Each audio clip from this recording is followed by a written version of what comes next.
તમારા જીવનની અંદર જો પડતી શરૂ થઈ હોય, ધર્મથી તમે જો વિમુખ થઈ ગયા હો, અથવા તમારા જીવનમાંથી ધર્મ ઘટતો ગયો હોય, તો એની પાછળ 3 કારણ છે. 3 idiot. Number 1, idiot block. Understood? Idiot block. તમારી આજુબાજુનો વાતાવરણ. બ્લોક એટલે ફ્લેટ. બ્લોક એટલે તમારું ઘર. Idiot block. જે તમે જેની આજુબાજુમાં રહ્યો છો એના જેવા તમે થઈ જાઓ. સિમ્પલ. તમે જેની સાથે તમારો રોજે રોજનો સહવાસ હોય એના જેવા તમારા વિચારો થઈ જાય. Idiot block. એટલે જ કીધું છે કે શ્રાવકે જૈનોની આજુબાજુમાં રહેવું જોઈએ. તમે કોસ્મોપોલિટનમાં રહ્યો છો, બરાબર છે? તમારા ફ્રેન્ડમાં કોણ કોણ હોય? ઓનલી જૈન? તો કોણ કોણ હોય?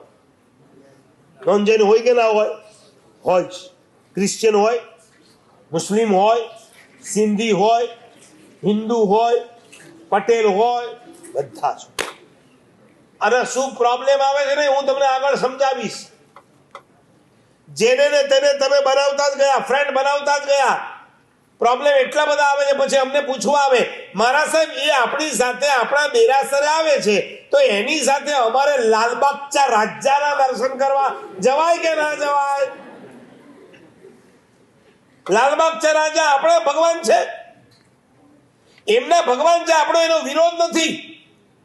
આ શ્રવણ છે એના ભગવાનને એ માને, આપણો એનો કોઈ વિરોધ નથી.